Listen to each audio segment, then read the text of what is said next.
CV. Kumar மற்றும் தங்கராஜ் தயாரிப்பில் S J. Arjun இயக்கத்தில் மிர்ச்சி சிவா நடிக்கும் சூதுகவும் 2 டிசம்பர் 13 முதல் உங்கள் அபிமான திரையரங்குகளில். ஈஸ்வர் கார்த்திக் இயக்கத்தில் சத்யதேவ் நடிக்கும் ஜீப்ரா வெற்றி நடை போடுகிறது. Game on solution, south India's number 1 tough construction company. Mad Rabbit, India's finest audio wearable brand, starting at 999. போடா ஆண்டவனே நம்ம பக்கம் இருக்கா.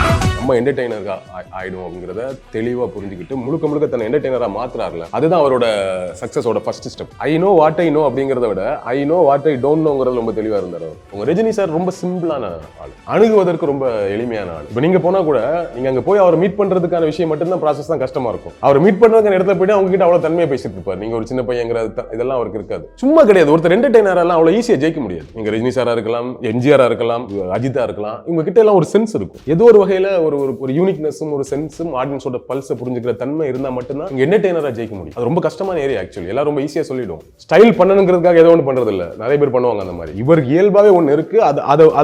அது வெறுமனே டைரக்டர் மட்டும் சொன்னா அது வந்துடாது. இவரோட இன்புட்ஸ் அதுல நிறைய இருக்கும். செம்ம ஸ்டைலிஷா இருக்கு, ரொம்ப ஸ்டைலிஷான ஆள். அவருக்கு அதை சும்மா இயல்பா இருந்தாலே ஸ்டைலா தான் இருக்கும். சத்யராஜ் சார் சொல்லுவாரு, அழகழகான நடிகர்கள்லாம் இருக்கிறாங்க, எவ்வளவு அழகான நடிகர்களா இருந்தா கூட தூங்கும்போது ஒரு மாதிரி தூங்கி வலிஞ்சு ஒரு மாதிரி தான் முகம் ஒரு மாதிரி அஷ்டகுணால தான் இருக்கும் தூங்கும்போது. ஆனா தூங்கும்போது ரஜினி ஸ்டைலா தூங்குவார், தூங்கும்போதே அப்படி தூங்குவாரா ஸ்டைலா அப்படின்ட்டு சத்யராஜ் சொல்லுவார். கூலி ஆப்வியஸ்லி நீங்க கிட்டத்தட்ட விக்ரம் மாதிரியான ஒரு படமா இருக்கும்னு நினைக்கிறேன். இப்போ இவரோட ஏரியா, இந்த கேங்ஸ்டர் ஏரியால எல்லாம் ஒரு படம் பண்ணும்போது அதுல ரஜினி சார் வந்து பயங்கரமா செட் ஆகும். அவருக்கு ரஜினி சார் மேல நம்ம 1000 விமர்சனம் பண்ணுவோம், பொலிட்டிக்கல் அவர் மேல அவ்வளோ கிண்டல் பண்ணுவோம், கேலி பண்ணுவோம், எவ்வளவு விமர்சனம் பண்ணுவோம். ஆனா இதெல்லாம் தாண்டி அவர் படம் ரிலீஸ் ஆன முதல் நாள் ஃபர்ஸ்ட் டே ஃபர்ஸ்ட் ஷோ பார்க்க நினைக்கிறாங்க, அதுதான் விஷயம்.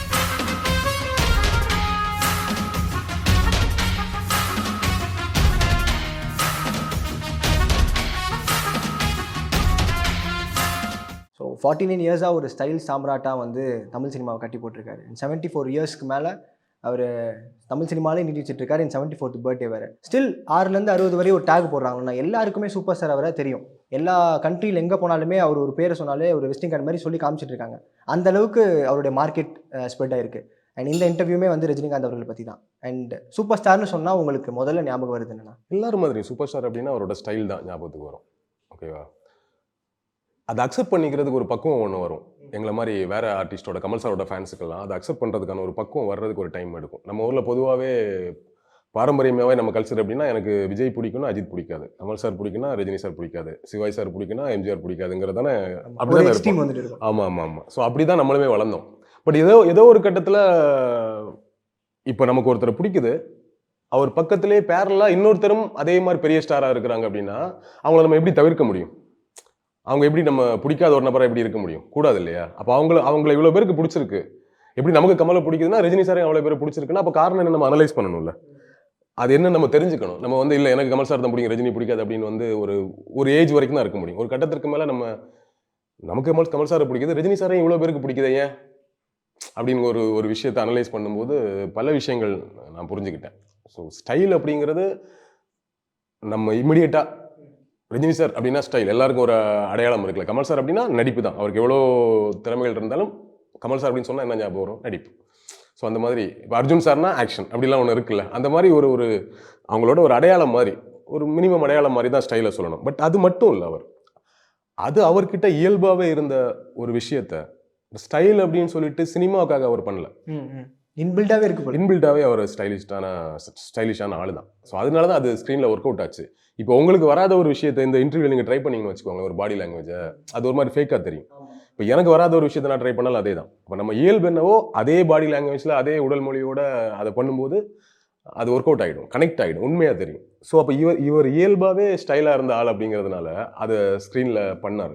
அதை ஒரு யூனிக் செல்லிங் பாயிண்ட் மாதிரி வச்சுக்கிட்டு அதை அவரோட யூஎஸ்பி அவ்வளோதான்.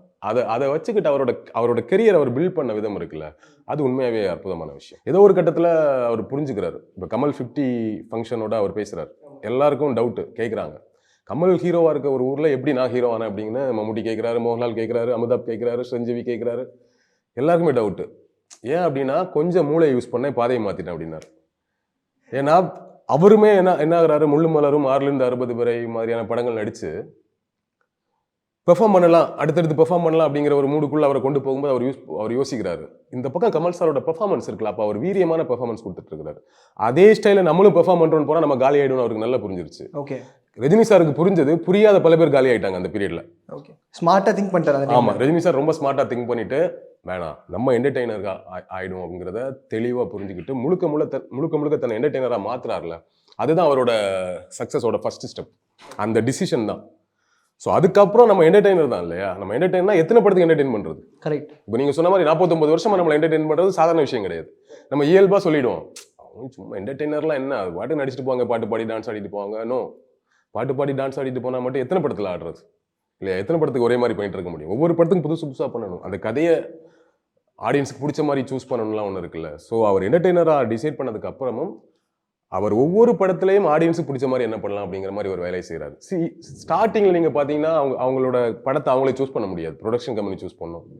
அவங்க கதை கூடுவாங்க, இந்த மாதிரி கதை இருக்கு நடினா நடிக்க வேண்டிய சூழல் இருப்பாங்க. கரெக்ட். ஆமா, ஒரு கட்டத்துக்கு மேலே தான் தனக்கான கதையை தான் சூஸ் பண்ண முடியுங்கிற இடத்துக்கு வரும்போது ரஜினி சார் என்ன பண்ணுறாருன்னா, அவர் ரொம்ப பக்காவாக சூஸ் பண்ணுறாரு.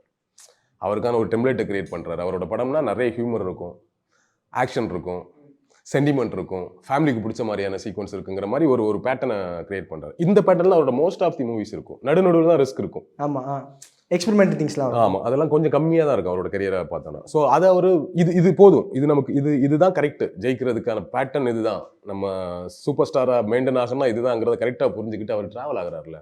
ஸோ இப்போ நிறைய படத்தை ரீமேக் பண்ணுறாரு. இப்படியே ட்ராவல் ஆனதுக்கப்புறம் 90s வந்ததுக்கப்புறம் அவர் அந்த பாட்ஷா, அண்ணாமலை, பாட்ஷா, படையப்பா, முத்து அப்படின்னு ஒரு கெரியர் பீக்கு உச்சத்துக்கு போறாரு. அவர் ஒரு ரியல் சூப்பர் ஸ்டார் நம்பர் 1 ஆகிற டைம் அதுதான். அதுக்கப்புறம் ரொம்ப கிளவரா திங்க் பண்ணார் அவர். தேன்மாவின் கொம்புத்து அப்படின்னு ஒரு மலையாள படம், அது ஒரு சின்ன படம் தான். அதோட அந்த ஸ்டோரியை ரைட்ஸ் வாங்கி ரீமேக்ங்கிற பேர்ல இங்க ஒரு பெரிய படமா முத்துன்னு மாத்துறாங்க. ஓகே, அதோட தான் ரீமேக். ஆமா, ரீமேக் தான். பட் இது வந்து பெரிய படமா இருக்கும். ஒரு ஃபிளாஷ்பேக் இருக்கும், அப்பா ரஜினி ஒருத்தர் இருப்பாரு, அதுக்கு ஒரு ஸ்டோரி இருக்கும், அந்த சொத்துக்கே ஓனரே வராதான் இருப்பாரு. அங்க அப்படிலாம் கிடையாது. அங்க சிவகுமார் மாதிரி சரத்பாபு மாதிரி ஒரு கேரக்டர், ரஜினி மாதிரி character, Rajini character Mohanlal, Sarath Babu character Nedumudi வேணும் பண்ணியிருப்பாங்க. அவங்க ரெண்டு பேரும் ஒரே பொண்ணை லவ் பண்றதுனால நடக்கக்கூடிய கான்ட்ரடிக்ஷன் தான் கதை. பட் இவர் அதை பில்ட் பண்ணி ஒரு பெரிய கதை பண்ணுவார். பாட்ஷாவும் அதுதான், பாட்ஷாவும் அமிதாப் பண்ண படம் தான், ரீமேக் தான். ஸோ எல்லாத்தையுமே அவர் அப்படி தான் பண்ணுவார். அந்த கோரை எடுத்துட்டு இவருக்கு தேவையான ஒன்று பண்ணுவார்ல. ஸோ அந்த மாதிரி தனக்கான விஷயத்த, என்ன பிடிக்குங்கிற விஷயத்த, ஆடியன்ஸுக்கு பிடிக்குங்கிற விஷயத்த கரெக்டாக புரிஞ்சுக்கிட்டு தனக்கான பாதை இதுதான், இதை தான் பண்ணணும். I know what I know அப்படிங்கிறத விட I know what I don't நோங்கிறது ரொம்ப தெளிவாக இருந்தார் அவர்.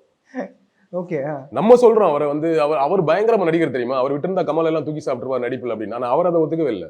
இப்ப கூட பேசிட்டாரு மேடையில, நீங்க பாக்குறது ஒன்லி அவுட்புட் மட்டும் தான், எத்தனை டேக் வாங்கன்னு எனக்கு தான் தெரியும். மகேந்திரன் சார் எவ்வளவு டேக் எங்க வாங்கினாரு, மணிரத்னம் எவ்வளவு டேக் வாங்கினாருங்கிறது அவங்களுக்கு தான் தெரியும். நோ, அதெல்லாம் கிடையாதுன்னு ஒரு கதையெல்லாம் சொன்னார் தெரியுமா. ஸோ அவருக்கு ரொம்ப கிளியரா தெரியும் தனக்கு என்ன வரும்ட்டு. அதை புரிஞ்சுக்கிறது ரொம்ப கஷ்டம். தனக்கு வராத விஷயத்தையும் ட்ரை பண்ணி அதுக்கு ப்ராக்டிஸ் ஆகி பண்றதுங்கிறது ஒரு வகையான ஸ்கில் செட், அல்ல அது ஒரு டேலண்ட் அப்படிங்கிறத தாண்டி தனக்கு வராத விஷயம், அது நமக்கு வராது கிளியரா தெரியுது. ஓகே, விட்டுருவோம், நமக்கு என்ன நல்லா வருது அதை பில்ட் பண்றது இருக்குல்ல. நமக்கு என்ன வரும் அதை சுத்தி ஒரு ஏரியாவை பில்ட் பண்ணி அப்படி ஆடியன்ஸ் கொடுத்து பண்றதுக்குல இவ்வளவு விஷயம் இருக்கு. அவரை நம்ம உட்கார்ந்து யோசிக்கும் போது ஏன் நமக்கு ரஜினியை பிடிக்குது அப்படின்னா இவ்வளவு வேலை செஞ்சுதான் அவர் நிற்கிறாரு. கரெக்டா? நீங்க யோசிச்சு பாருங்க, கமல் சார் பாட்டு பாடுவாரு, டான்ஸ் ஆடுவாரு, ஃபைட் பண்ணுவாரு, டைரக்ஷன் தெரியும், எல்லாமே அவருக்கு எல்லாமே தெரியும் அவருக்கு. ஆனா ரஜினி சாருக்கு வந்து இவ்வளவு ஸ்கில் கிடையாது. அது அவருமே ஒத்துக்கிறாரு அப்படிங்கும் பொழுது அப்ப அவர் எப்படி ஜெயிச்சாருங்கிறத நம்ம ஈஸியா ரொம்ப எளிதா எடுத்துக்கூடாது, லக்ல ஜெயிச்சாலும் சொல்லிடக்கூடாது. அப்ப அவர் அதுக்கு ஒரு பிளான் பண்ணிருக்கிறாரு.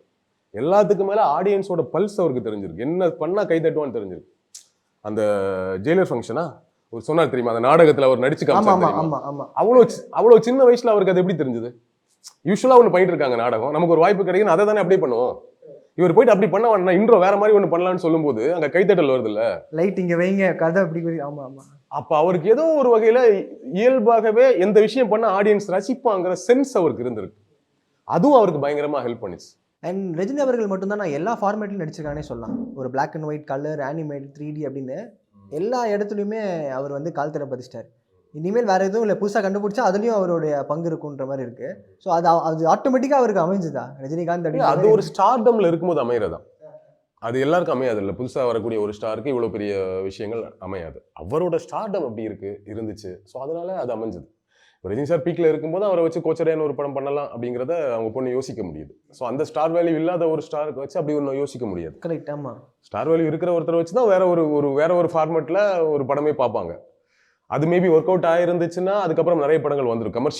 கமர்ஷியல் நல்லா போயிருந்துச்சுன்னா அதுக்கப்புறம் நிறைய படங்கள் வந்திருக்கும். ஸோ அதுக்கப்புறம் நிறைய ஸ்டார்ஸை வச்சு கூட பண்ணியிருப்பாங்க. அது ஒரு யாருக்கு அந்த ஸ்டார் வேல்யூ இருக்குதோ அவங்களுக்கு தான். ஏன் அந்த படத்தில் நாகேஷ் அவர்களை கொண்டு வந்தாங்க? அவருக்கு அந்த வேல்யூ இருக்கு இல்லையா, தெரியாத ஒருத்தர் கொண்டு வர முடியாது இல்லை. ஸோ அதுதான் ரீசன். ஸோ அவருக்கு அந்த வேல்யூ இருக்கும்போது அவரை வச்சு எல்லா டைப் ஆஃப் மூவிஸும் பண்ணுறாங்க. இப்போ மோகன்லால் வந்து ஒரு படம் டைரக்ட் பண்ணியிருக்காரு, அதில் நிறைய அனிமேஷன்ஸ்லாம் இருக்குதா சொல்கிறாங்க இல்லையா. ஸோ அந்த மாதிரி அந்த ஸ்டார் வேல்யூ யாருக்கு இருக்கோ அவங்க அதை பண்ண முடியும். இன்னொன்று அதை பண்ணுறதுக்கான ஓகே இப்படி ஒரு விஷயத்த பண்ணுறாங்க நம்ம அதை பண்ணலாம் அப்படிங்கிற ஒரு தன்மை இவங்களுக்கு இருக்கணும். அது மற்றவங்க கிரியேட்டர்ஸ் நினச்சா மட்டும் போதாது இல்லை, இவரும் நினைக்கிறோம் இவருக்கு அதை அக்செப்ட் பண்ணிக்கிற ஒரு தன்மை வேணும்ல. ஸோ அந்த தன்மை இவருக்கு இருந்ததுனால அது எல்லாமே நடந்துச்சுன்னு சொல்லலாம். ஓகே. அண்ட் இன்னொன்று வந்து எல்லா பாலிவுட் எந்த ஸ்டார்ஸாக இருக்கட்டும் வேறு செட்டில் இருந்தாலும் அவங்களுமே என்ன சொல்கிறாங்கன்னா சூப்பர் ஸ்டார் வந்து எங்களுக்குமே பிடிச்சவர் தான். இப்போ ஷாருக் கான் வந்து அவர் ஓனாக கிளைம் பண்ணுறாரு. அதே மாதிரி எந்திரனுடைய ஆடியன்ஸ் வந்து இந்த 2.0 வந்துட்டு பாலிவுட் சைடில் நடத்தும் போது சல்மான் கான் வந்து இன்வைட்டே இல்லாமல் வந்தார், நான் ரஜினி சார் அப்படின்னு சொல்லி அதுக்காக நான் வந்தேன் அப்படின்னு. ஸோ அப்படிலாம் இருக்கும்போது வந்துட்டு அவருக்காக யார் வேணால் வராங்கப்பா அப்படின்ற ஒரு பேர் இருக்குல்லண்ணா. எல்லார்ட்டும் ஒரே மாதிரி சம்பாதிக்க முடியாது பேரை, ஆனால் அவர் காமனாக ஒரே மாதிரி இருந்ததுதான் எல்லாருக்கும் பிடிச்சி போய் இந்த ஒரு ஆராவை கிரியேட் பண்ணியிருக்காரு. ஸோ அதில் ஒரு ஐக்கான் தானே அவர். ஸோ ஆப்வியஸ்லி எல்லாமே அவருக்கு வந்த ஸ்டார்டம்னால அவருக்கு கிடைத்த வெற்றி, அந்த வெற்றினால அவர் அடைந்த உயரம்னு ஒன்று இருக்குல்ல, அந்த உயரம் வரும்போது ஆட்டோமேட்டிக்காக ரசிகர்கள் வந்துடுவாங்க. நார்மலாக ரசிகர்கள் வர்றதை தாண்டி செலிபிரிட்டிஸ்லாம் ஃபேன்ஸாக மாறுவாங்க. ஃபேன்ஸ் இல்லைனாலும் ஃபேன்ஸ்னு சொல்லுவாங்க, அது கட்டாயம் வரும், அதுவும் நடக்கும். ஓகேவா, நம்ம அடிப்படையில் வேற ஒருத்தருக்கு ஃபேனாக இருந்தால் கூட நான் ரஜினி சாருக்கும் ஃபேன் தான் சொல்லுவாங்க, நான் கமல் சாருக்கும் ஃபேன் தான் சொல்லுவாங்க, அந்த மேடைக்காக சொல்லுவாங்க. இந்த மாதிரி விஷயங்கள்லாம் இருந்தால் கூட பட் இவருக்கு பார்த்தீங்கன்னா மெஜாரிட்டி ஆஃப் மக்களும் சரி, மெஜாரிட்டி ஆஃப் செலிபிரிட்டியும் சரி ஃபேன்ஸாக இருப்பாங்க. அதில் மாற்றுக்கிறது உங்களுக்கு கிடையாது. ஏன்னா எல்லாருமே இப்போ இன்னைக்கு இருக்கிற 40ல் இருக்கிறவங்க 50ல் இருக்கிறவங்க எல்லாருமே பார்த்தீங்கன்னா ரஜினி சார் அந்த பீக்கில் இருக்கும்போது வளர்ந்தவங்க தானே. ஈஸியாக எல்லாரையும் ஒரு அட்ராக்ட் பண்ணக்கூடிய பர்சனாக இருந்தார் இல்லையா. இப்போ நம்ம ஒருத்தருக்கு டீனேஜாக இருக்கும்போது அல்லது ஒரு குழந்தைய வரும்போது ஸ்க்ரீனில் இவர் வந்து எல்லாரும் அட்ராக்ட் பண்ணுற ஒரு கமர்ஷியல் அண்ட் அவர் அந்த கமர்ஷியல் பார்த்து சூஸ் பண்ணது அவரோட சக்ஸஸ் காரணம் சொன்னது தெரியுமா. இதுதான் ஓகே, கமர்ஷியல் அவங்களை என்டர்டெயின் பண்ணக்கூடிய ஏரியாவில் இருந்ததால எல்லாருமே ஈஸியாக அவரை பிடிச்சிருச்சு. ஸோ அதனால அவங்களாம் அடுத்தடுத்து வர அவரோட ஃபேனாக தானே இருப்பாங்க இல்லையா. ஆமா ஆமா. எப்படி வந்து இப்போ ரஜினி சார், நான் கமல் சார் ஃபேனா நம்ம ஒரு கட்டத்துக்கு மேலே ரஜினி சார் கிட்ட இருக்கக்கூடிய இந்த தன்மையும் இந்த விஷயத்தை புரிஞ்சுக்கிறோமோ, அது மாதிரி ரஜினி சார் ஃபேன்ஸா இருக்கிற பல பேர் ஒரு ஏஜுக்கு அப்புறம் கமல் சார் எவ்வளவு அற்புதமான படங்கள்லாம் பண்ணிருக்காரு, எவ்வளவு பெரிய விஷயம் அப்படி அதை ரசிக்க ஆரம்பிப்பாங்க. ஓகேவா, பட் அதை அக்செப்ட் பண்ணிக்கிறது. பட் ஃபேனா வந்து ரஜினிக்கு தான் ஃபேனா இருப்பாங்க, ஃபேனா வந்து கமல் சாருக்கு தான் ஃபேனா இருப்பாங்கன்னு ஒன்று இருக்குல்ல. ஸோ இது எல்லாமே மிக்ஸ் ஆகிதான். பட் இன்னொன்று இப்போ நம்ம ஃபேன்ஸ் வந்து வெளியே திரையில பார்க்குறோம், நம்ம அவரோட திரையில அவர் பேசுறதோ இல்லை சேனல்ஸ்லேயோ ஏதோ வீடியோவில் பேசுறதை வச்சு தான் அவருக்கு நம்ம ஃபேன்ஸாக இருக்கிறோம். ஆனால் செலிபிரிட்டிஸ் வந்து கூட நெருங்கி பழகுறாங்கல்ல, நெருங்கி பழகும்போது அவரோட பிஹேவியர்னு ஒன்று இருக்குல்ல, அவங்களுக்கு ரொம்ப பிடிச்சி போங்க. ரஜினி சார் ரொம்ப சிம்பிளான ஆள், அணுகுவதற்கு ரொம்ப எளிமையான ஆள். இப்போ நீங்கள் போனால் கூட நீங்கள் அங்கே போய் அவரை மீட் பண்ணுறதுக்கான விஷயம் மட்டும்தான் ப்ராசஸ் தான் கஷ்டமாக இருக்கும். அவர் மீட் பண்ணுறதுக்கான இடத்துல போய்ட்டு அவங்ககிட்ட அவ்வளோ தன்மையாக பேசிட்டு இருப்பார். நீங்கள் ஒரு சின்ன பையங்கிற இதெல்லாம் அவருக்கு இருக்காது. வாங்க சுமார் உட்காருங்க எப்படி இருக்கீங்க அப்படின்னு பேசிட்டு இருப்பாரு. புரியுது. அப்போ எவ்வளோ பெரிய ஆளு, இவ்வளோ டவுன் டு எர்த்தா பிஹேவ் பண்றாருன்னு சொல்லும்போது அந்த நிமிஷத்துல நீங்க இன்னும் பெரிய ஃபேன் ஆயிடுவீங்களே. அவருக்கு ஃபேன் இல்லைனாலும் ஃபேன் ஆயிடுவீங்க. கரெக்டா. கலைஞர் அவர்களை சொல்லுவாங்க, கலைஞரோட பிடிக்காதவங்க கூட ஒரு வாட்டி அவரை மீட் பண்ணிட்டாங்கன்னா அவருக்கு ஃபேனா ஆயிடுவாங்களான்னு சொல்லிட்டு அந்த ஒரு கரிஷ்மா இருக்கும். அந்த அவங்க பழகுற விதம், அவங்க வந்து நம்மளை ஒரு மாதிரி அட்ராக்ட் பண்ணிடுவாங்க. இப்போ சிலரோட ஆளுமையெல்லாம் பார்த்தீங்கன்னா நம்ம வந்து அவங்க பக்கத்தில் நெருங்குறதுக்கு பயப்படுவோம். அது அவங்களுக்கு எப்படி பிளஸ் ஆகுன்னா கண்டவனு பக்கத்தில் வரமாட்டாங்கிற மாதிரி பிளஸ்ல இருப்பாங்க. அது ஒரு வகையான பிளஸ், இது ஒரு வகையான பிளஸ். கரெக்டா. அது ஒரு கைண்ட் அது என்ன ஆகுது. அப்போ நீங்க சொல்ற மாதிரி இப்போ சல்மான் கானோ ஷாருக் கான்லாம் பயங்கரமான கமல் ஃபேன் தான். பட் ரஜினி சாரோட நெருங்கி பழகும் அவரோட தன்மை அவருக்கு பிடிச்சி போகுது. எவ்வளவு சிம்பிளான மனுஷனா இருக்கிறாருங்கிறது ஒன்று இருக்குல்ல. ஸோ செலிபிரிட்டிஸ் வந்து ஏன் ரஜினி சாருக்கு பெரிய அளவில் ஃபேன்ஸாக இருக்காங்கன்னா இந்த குணமும் ஒரு காரணமாக இருக்கலாம். ஐ எம் கெஸ்ஸிங் அதுவுமே ஒரு காரணமாக இருக்க முடியும்னு நினைக்கிறேன். ஓகே. அண்ட் ஒரு கட்டத்தில் ஆரம்பத்தில் வந்து ஒரு பியூர் வில்லனிசமாக ஒரு வில்லனாக தான் அவர் அறிமுகமானாரு. 3 முடிச்சு அதுக்கப்புறம் 16 வயதுலாம் வந்து பார்க்கும்போது வந்து இது எப்படி இருக்குது அப்படின்னு சொல்லும் போதுலாம் எல்லாருக்குமே ஒரு மாதிரி மாசு. அதுவும் கிளைமேக்ஸ்லாம் வந்து அந்த மாதிரி ஒரு சீன் எடுக்கும்போது ஓகே இவரை முத்திரை கொடுத்து இது மாதிரி வந்து இதே மாதிரி வில்லனாக காமிச்சிருவாங்கன்னு போது டேக் எடுத்து அப்படியே ஹீரோவாக பைரவில் லான்ச் ஆகி அப்படியே ஒரு ட்ராக் பிடிக்கிறாரு. ஸோ இந்த டிரான்ஸ்ஃபார்மேஷன் இருக்குன்னா யாராவது ஒருத்தவங்க ஃபீட் பண்ணுவாங்களா? ஏன்னா வேற ஒரு மொழியிலேருந்து இங்கே வந்து அந்த சென்ஸ் பீப்புளை வந்து சென்ஸ் பண்ணுறதே கஷ்டம்வாங்க. அப்போ அதுக்குள்ளே இருந்து இவங்க என்ன யோசிக்கிறாங்க, எனக்கு பிடிச்சது நான் இதுதான் பண்ணுவேன் அப்படின்னு சொல்லி அந்த ட்ராக் பிடிக்கிறதே வந்து டஃப்பான பீரியட். அவங்க யாராவது ஒருத்தவங்களை கைட் பண்ணியிருப்பாங்களா? இல்லை கைடன்ஸ்லாம் அவருக்கு இருந்திருக்காது. அவர் ஆரம்பத்தில் பாலச்சந்திரன் இன்ட்ரோடியூஸ் பண்ணுறாரு. அவரோட படங்கள் இங்கே ஒரு படம் பண்ணுறாரு. ஆல்ரெடி அவள் ஒரு தொடர்கதின்னு ஒரு படம் பண்ணியிருந்தாரு. அதை கன்னடத்தில் எடுத்தாருன்னு நினைக்கிறேன், கன்னடமா தெலுங்கான்னு தெரியல. அங்கே எடுக்கும்போது இங்கே அந்த தெய்வம் தந்த வீடுன்னு ஒருத்தர் பாட்டு பாடிட்டு இருப்பார்ல, அந்த கைடன் ரஜினி சார் பண்ணுறாரு. 2வது படமே அவருக்கு அதுதான் சொல்ல போனேன். 2வது படம் 3வது படமே அதுதான் அவருக்கு. ஸோ அப்புறம் முடிச்சு பண்ணுறாரு. நீங்கள் என்ன அவருக்கு ஒரு நல்ல விஷயம் என்ன நடந்துச்சுன்னா, அவர் ஹீரோ ஆகிறதுக்கு முன்னாடி நடித்த படங்கள் நீங்கள் எடுங்களேன், அவ்வளோ படம் நடிச்சிருக்காருல்ல, அதில் ஒரு வில்லன் மட்டுமே கிடையாது. வில்லனும் பண்ணுவாரு, செகண்ட் ஹீரோவும் பண்ணுவாரு, கேரக்டர் ரோலாவும் பண்ணுவாரு. எல்லாமே அவருக்கு மாத்தி மாத்தி அமைஞ்சது. மிக்ஸ்டா இருக்கும். ஆமா. ஸோ எல்லாமே அவருக்கு மாத்தி மாத்தி அமைஞ்சதுனால அவரை ஹீரோவா அவர் அக்செப்ட் பண்றதுல பெரிய சிக்கல் இருக்குல்ல. அவர் முழுக்க முழுக்க வில்லனாவே நடிச்சிருந்தான்னு வச்சுக்கோங்களேன், தீவிரமான வில்லன் நடிச்சிருந்தாங்கன்னா இவர் ஹீரோவா அப்படிங்கிற ஒரு ஷாக் இருக்கும். அப்படி இல்லை. அவர் வில்லனா நடிப்பார், அடுத்த இந்த படத்துல கமல் சாரோட வில்லனா நடிப்பார், அடுத்த படத்துல கமல் சார் ஃப்ரெண்டா நடிப்பார். மாத்தி மாத்தி அவருக்கு அமைஞ்சது ஆக்சுவலி இல்லையா. இன்னொன்னு உண்மை ஒரு விஷயத்த ஒத்துக்கிட்டே ஆகணும். அவருக்கு ஹீரோ ஆகிறதுக்கு முன்னாடி வரைக்கும் இண்டஸ்ட்ரியிலையும் சரி கெரியராகவும் சரி கமல் சாரோட ஃப்ரெண்டு, கமல் சாரோட சேர்ந்து நடிக்கிறவருங்கிற அந்த இமேஜ் உண்மையை அவருக்கு நல்லா ஹெல்ப் பண்ணுச்சு.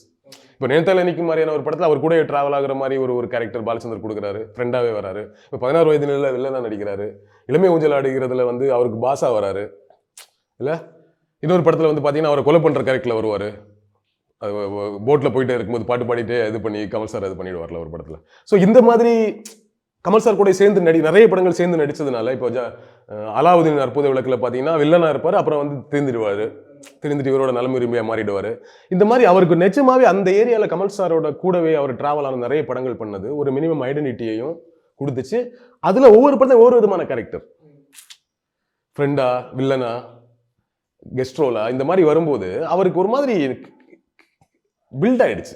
அவருக்கு அமைஞ்சதுன்னு கூட சொல்லலாம். அது அந்த இனிஷியல் பீரியட் அமைகிறது தானே. நீங்க ஒரு லெவலுக்கு மேலதான் உங்களுக்கான கேரக்டர் நீங்க சூஸ் பண்ண முடியும். அதுக்கு முன்னாடி நீங்க சூஸ் பண்ண முடியும், நீங்க வர்றதா நடிக்க முடியும், வர்றதை நோ கூட சொல்ல முடியாது. ஏன்னா பட வாய்ப்பு கிடைக்கிறதே பெரிய விஷயம் இல்லையா. நம்ம இங்கிருந்து கிளம்பி வந்திருக்கிறோம், நமக்கு படம் தர்றதே பெரிய விஷயம். இதுல எப்படி நோ சொல்றது? நிறைய நடிகர்கள் நல்லா வருவாங்க, 2-3 படங்கள் நல்லா போகும், அப்புறம் பாத்தீங்கன்னா ஒரு மாதிரி மிஸ் ஆயிடும். நிறைய பேர் அப்படி கனவு போற பாக்குறோம். அது காரணம் அவங்களுக்கு கரெக்டா அமையாது. ஏன்னா அந்த டைம்ல அவங்க நோ சொல்லவே முடியாது. ஏன்னா அப்பதான் ஒரு ஹிட் கொடுத்துருப்பாங்க. அடுத்த ஒரு 3 படம் வரும்போது எப்படி நோ சொல்லுவாங்க?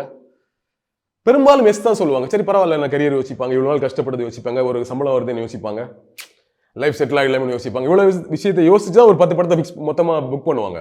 இந்த 10 படத்துல ஒரு 3 படம் கிளிக் ஆச்சுன்னா டிராவல் ஆயிடுவாங்க. அதுல ஒரு கிளிக் ஆகலன்னு வச்சுக்கோங்களேன், கரியர் காலி ஆயிடும். ரஜினிக்கு ஃபார்ச்சுனேட்லி இது எல்லாமே ஒர்க் அவுட் ஆச்சு. அவருக்கு அமைஞ்ச படங்கள் இப்போ அவர்கள் படத்துல ஃப்ரெண்டா வருவாரு. எத்தனை படம் பாருங்க கமல் சார் படமே, நிறைய இருக்குல்ல. ஸோ அப்படி இருக்கும்போது அது கொஞ்சம் கொஞ்சமா அப்படியே பில்ட் ஆகி அப்படி ஒன்று நடந்துருச்சு. ஸோ அது அந்த டைம் அவருக்கு அமைஞ்சது. எல்லா கேரக்டரும் ஒரு செட் ஆனார். ஏன் அவ்வளோ படம் அமைஞ்சது? ஏன் 2வது படத்துல 3வது படத்துல காலி ஆகல அப்படின்னா ஒவ்வொரு படத்தையும் அவர்கிட்ட ஒரு யூனிக்னஸ் இருந்துச்சு. அதையும் நம்ம புரிஞ்சுக்கணும். அப்படி சும்மா அமையாது.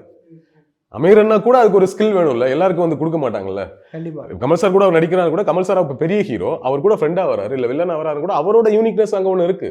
அதனால அடுத்த படத்தையும் திருப்பி கமல் ரஜினி கூப்பிடுறாங்க. அதனால அந்த காம்போ ஒரு சக்சஸ் காம்போவா மாறுது இல்லையா, ஒரு சக்சஸ்ஃபுல் காம்போவா மாறுது. ஏன்னா ஒர்க் அவுட் ஆகுது. இவர் மட்டும் நல்லா பண்ணிட்டு இவர் டம்மியாவே சுத்திட்டு இருந்தா ஒர்க் அவுட் ஆயிருக்காது. அடுத்த படத்தை வேற ஆர்டிஸ்ட் கூப்பிட்டுருப்பாங்க. இவர் அதுக்குள்ள இவர் ஒண்ணு பண்ற, இவர் கிடைக்கிற இடத்துல இவர் ஒண்ணு பண்றாரு ஒண்ணு இருக்குல்ல. நடுவுல ஒண்ணு பயங்கரமா வைரல் ஆச்சு. நேர்த்தியால நிற்கும் படத்துல கமல் சார் அங்க பாத்துட்டு இருப்பாரு, ரஜினி சார் நடந்து வருவாரு, வந்துட்டு டைம் ஆச்சு கிளம்புன்னு சொல்லணும். அப்படி வருவாரு, அப்படி வந்துட்டு ரஜினி சார்ல சொல்லல மாட்டாரு, அப்படின்ட்டு போயிட்டே இருப்பாரு டைம் ஆயிடுச்சுங்கிறது. இதை கண்டிப்பா ரஜினியே தான் பண்ணிருப்பாரு. இதை டைரக்டர் சொல்லியிருக்க மாட்டாரு. இப்படி கூப்பிட்டுன்னு சொல்லியிருப்பாரு. ரஜினி சார் தான் ஒண்ணு பண்ணிருப்பாரு. இப்போ பி வாசு எல்லாம் சொல்லுவாரு, என்ன படம் இளமை ஊஞ்சல் ஆடுகிறதுல மாடியில ஏறி போயிட்டு திருப்பி நடந்து வரணும். அவர் சரஸ்வதி அதே இதுல என்ன இது அப்படின்னு கேட்டாரா டைரக்டர் ஸ்ரீதர். அவ்வளவு பெரிய டைரக்டர், எத்தனை பேரை உருவாக்குனவர். சார் நல்லா இருக்கு சார் அப்படின்றாங்க. சூப்பரா சார், ஸ்டைலா இருக்கு. என்ன ஸ்டைலா இருக்குன்றீங்க? அவன் பாடு அப்படியே இப்படியே வர முடியும் ஒருத்தன் அப்படின்னு கேட்கிறாரா. ஒரு செக்ல சைன் போடணும், அங்க வராங்க அப்படின்னா அதை வாங்கி சைன் போட்டு கொடுக்கணும். அதான் சீன். பேசிட்டு இருப்பாரு, ஒருத்தர் ஒரு சைன் போட வரும்போது வாங்கி ஏதோ சம்திங் ஃபைல்ல சைன் பண்ணணும். எம்டி ஒரு பாஸ், அதானே சீனு. பண்ணிட்டு பேசிட்டு இருக்க டைலாக். இவராவே ஒண்ணு பண்ணிருக்கிறாரு. உள்ள இந்த ஒரு பெரிய பேன் எடுக்கிறாரு, இவ்வளவு நீளமான பேன் எடுத்து இப்படி நீட்டி சைன் போட்டு கொடுத்துட்டு அப்படி வைக்கிறாரா. அப்ப அவர் பாருங்க, கிடைக்கிற ஒரு கேரக்டர்ல நம்ம ஹீரோ கிடையாது, நம்ம ஒரு கேரக்டர் ஆர்டிஸ்ட் தான், அல்லது செகண்ட் ஹீரோ தான், இல்ல வில்லன் தான் இருந்தா கூட அதுல நம்ம என்ன புதுசா பண்றது, ரெஜிஸ்டர் பண்ணோம். தன்னை ரெஜிஸ்டர் பண்றது அவருக்கு அந்த முனைப்பு இருந்திருக்கு, அதுக்கான ஸ்கில் இருந்திருக்கு. இன்னொன்னு, இதை பண்ண ஆடியன்ஸுக்கு பிடிக்கும் அப்படிங்கிற சென்ஸ் இருந்திருக்கு. சும்மா கிடையாது. ஒருத்தர் என்டர்டெய்னரெல்லாம் அவ்வளவு ஈஸியா ஜெயிக்க முடியாது. நீங்க ரஜினி சாரா இருக்கலாம், எம்ஜிஆரா இருக்கலாம், நீங்க விஜய் அவர்களா இருக்கலாம், அல்லது அஜித்தா இருக்கலாம். இவங்க கிட்ட எல்லாம் ஒரு சென்ஸ் இருக்கும். ஏதோ ஒரு வகையில ஒரு யூனிக்னஸும் ஒரு சென்ஸும் ஆடியன்ஸோட பல்ஸை புரிஞ்சுக்கிற தன்மை இருந்தா மட்டும்தான் நீங்க என்டர்டெய்னரா ஜெயிக்க முடியும். அது ரொம்ப கஷ்டமான ஏரியா ஆக்சுவலி. எல்லாம் ரொம்ப ஈஸியா சொல்லிடுவோம். ஸோ இவருக்கு அந்த தன்மையெல்லாம் இருந்தது, அதனால ஜெயிச்சாரு. இன்னொன்னு, தொடக்கத்துல அவருக்கு அமைஞ்சது, அவர் அமைவதற்கான ஸ்கில்லோட இருந்தாருனால அவர் நீங்க கேட்ட மாதிரி அவர் ஹீரோ ஆகிறதுக்கு முன்னாடியே அவருக்கு அந்த மாதிரியான படங்கள் அமைஞ்சதுன்னு சொல்லலாம். அண்ட் 80s 90s இந்த மாதிரி 70s அந்த ஒரு 3 டிகேடாவுமே ஒரு பீக்ல இருந்தாருன்னே சொல்லலாம். அவர் நடிக்கிற படங்கள் எல்லாமே லைக் டாப் நாச் தான். அவர் வந்தாலே போதும், அவர் நின்னா போதும் அப்படிலாம் எல்லாமே அவர் பெர்ஃபார்மராகவும் உள்ளே இருந்தார். அண்ட் காமிக்கல் ஜோன் வந்து ரொம்ப அவருக்கு ஒர்க் அவுட் ஆச்சா. இப்போ ஒரு நடிகராக இருந்தாருன்னா அவர் வந்து அந்த காமிக்கல் ஜோனை டச் பண்ணுற அளவுக்கு இருக்கணும். அவர் நகைச்சுவையும் பண்ணுறாரு, அந்த டைம் சென்டிமெண்ட் பண்ணாலும் ஒர்க் ஆகுது, எல்லாமே இருக்கும்போது மிச்ச ஆர்டிஸ்ட் வந்து இதை மாதிரி பண்ணாதனால அவங்க வந்து காணாமல் போயிட்டாங்களா, இல்லை இவர் தனித்துவமாக? அப்படி கிடையாது. அந்த டைம்ல யாருமே காணாம போகல. நீங்க எவ்வளவு ஸ்டார்ஸ் இருந்தாங்க. ரஜினி சார், கமல் சார் வந்து இருக்கும்போதே நீங்க விஜயகாந்த் சார், சத்யராஜ் சார், இவங்க 4 பேர் தான் டாப்பா இருந்தாங்க. அப்புறம் பிரபு சார், கார்த்திக் சார் அடுத்த ஜெனரேஷன் மாதிரி இருந்தாங்க. மோகன் சார் ஒரு ஹிட் கொடுத்துருந்தார், ராமநாதன் சார் ஒரு ஹிட் கொடுத்துருந்தா, எவ்வளவு ஆர்டிஸ்ட் இருந்தாங்க. யாருமே காணா போல. எல்லாருமே ஒரு 20 வருஷம் 25 வருஷம் இருந்துட்டு தான் போறாங்க. இவங்க 2 பேரும் நிக்கிறாங்க 50 வருஷம் தாண்டிங்கிறது அது வேற. அது சிலருக்கு தான் அமையன்னு வச்சுக்கோங்களேன். ஸோ அந்த மாதிரி இவங்களுக்கு அமைஞ்சது தவிர மற்றபடி நீங்க அடுத்தது வந்து ஹீரோ வந்து பெரிய ஹீரோஸ் யாருமே வந்து அப்படி காணாம போயிட்டாங்கன்னு சொல்லிட முடியாது. விஜயகாந்த் சார் தனியா ஒரு ரூல் பண்ணார்ல. சத்யராஜ் சார் என்ன ஹிட், 100 நாள் படங்கள்லாம் நடிச்சுட்டே இருக்கிறாங்க. ஒரே நாள் 2 படம் சேர்ந்து ரிலீஸ் ஆகுது, 2 படமே 100 நாள்ன்றாருல. பிரபு சார் அவ்வளோ ஹிட், கார்த்திக் சார் அவ்வளோ ஹிட் கொடுத்துருக்காருன்னு ஒன்று இருக்குல்ல. ஸோ அதில் எல்லாருமே அவங்கவுங்க இடத்த பண்ணாங்க. இவருக்கும் கமல் சாருக்கும் இருந்தது அந்த ஒரு எம்ஜிஆர் சிவாஜிக்கு அப்புறம் அடுத்த பில்லர்ஸ் கமல் ரஜினிங்கிற மாதிரி ஒன்று அந்த மாதிரி அமைஞ்சது. ஸோ அதனால அவங்க டிராவல் ஆனாங்க அப்படின்னு சொல்லலாம். இன்னொன்று நீங்கள் கேட்ட மாதிரி அவருக்கு இருந்த நீங்க 90s வரைக்கும் அவருக்கு ஹிட் ஃபிளாப் எல்லாம் தான் இருந்துச்சு. இப்போ நிறைய படம் அவரோட படம் நம்ம ஹிட்னு நினைச்சிட்டு இருக்கோம். கமர்ஷியலா டிவியில பார்த்துட்டு ஃபிளாப்பான படங்கள்லாம் இருக்கு. இப்போ தில்லுமுல்லு எல்லாம் ஃபிளாப், மிஸ்டர் பாரத் எல்லாம் ஃபிளாப், நிறைய படம் இருக்கு இந்த மாதிரி.